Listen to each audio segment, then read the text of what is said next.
Yeah, good morning guys. Another day, another vlog sa ating channel. So, dito sa sasakyan natin, Isuzu Altera. Hindi na siya masyadong lumamig. So, ano tayo kung paano mag-change ng filter nito.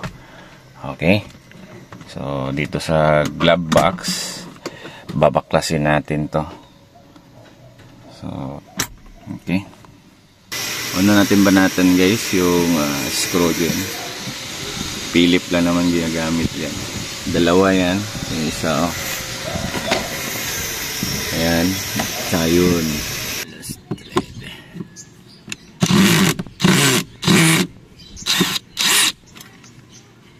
Ang tanga ko. Nabaliktad ang ikot. Huwag niyong gayahin yan.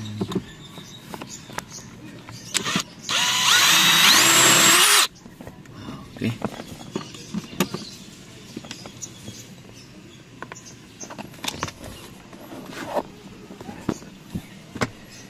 Okay, tanggal yung dalawang screw. Okay, tanggal. Yan. Yun. Tanggal ito na yung glove box. Sunod. Tatanggalin ito, tatanggalin natin tong brace para madukot natin yan. Okay, so ano ba to? Ibang wrench na naman ang gagamitin natin. Okay, bilis lang okay,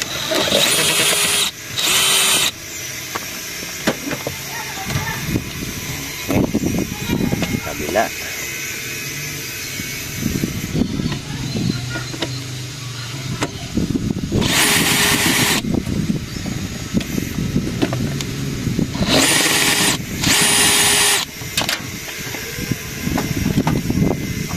Tanggal.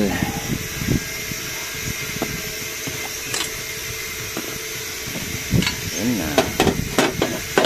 So, dami nating wires. Wire to sa 360 camera natin. Clip. Yan, clip lang yan guys. Yan. Tapos ito na yun. Tabon. Yun. Yun na siya guys. Ganyan na pala yung cover niya. Wala na siyang maayos na cover. Hindi na siya yung original. So, yan na yan guys. Ang ating nabali pala siya. Kaya pala ganyan. So, ito na yun.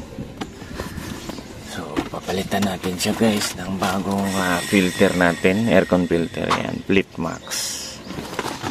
Okay. Dukot lang.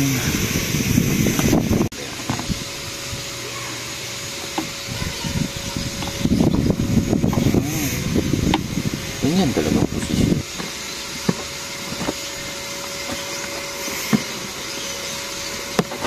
Yun. Diyos ko guys. Kaya pala guys. Ayan eh.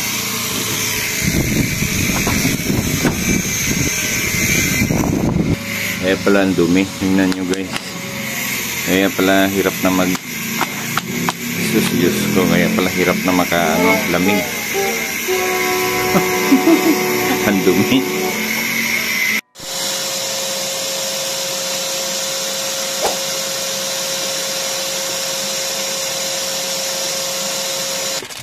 Filter.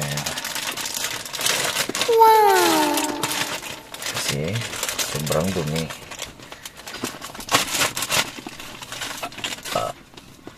Ganyan yung paglagay ni pero ganyan yung paglagay ng iba eh.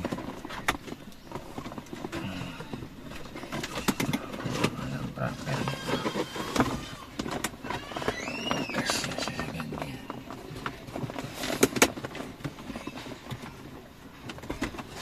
Hindi siya.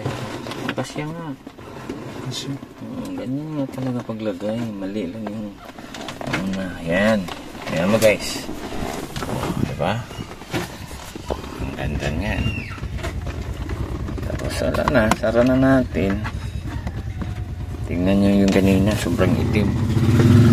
Kaya pala bali pala to eh. Ayan, so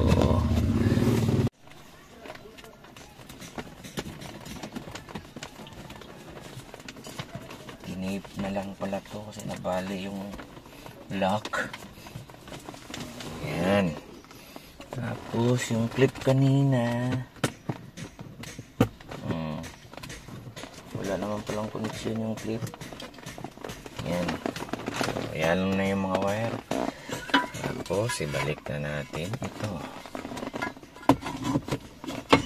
Ayan.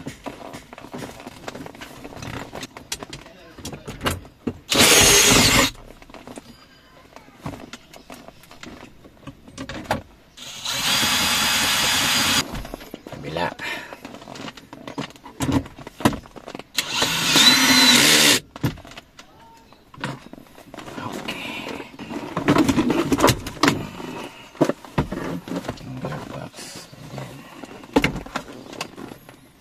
Shoot nyo dyan. Shoot sa kabila. Ayan. Buksan ang pintuan. Okay.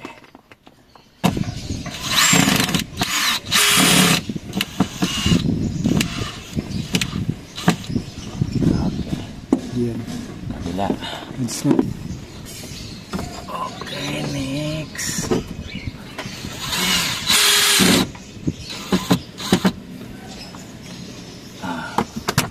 Yun. Tapos na guys.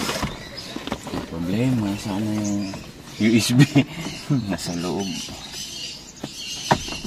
Nga, dukutin na lang eh.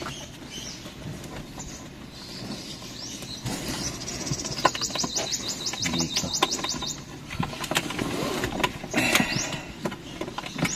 Isang glove box. Okay na ba?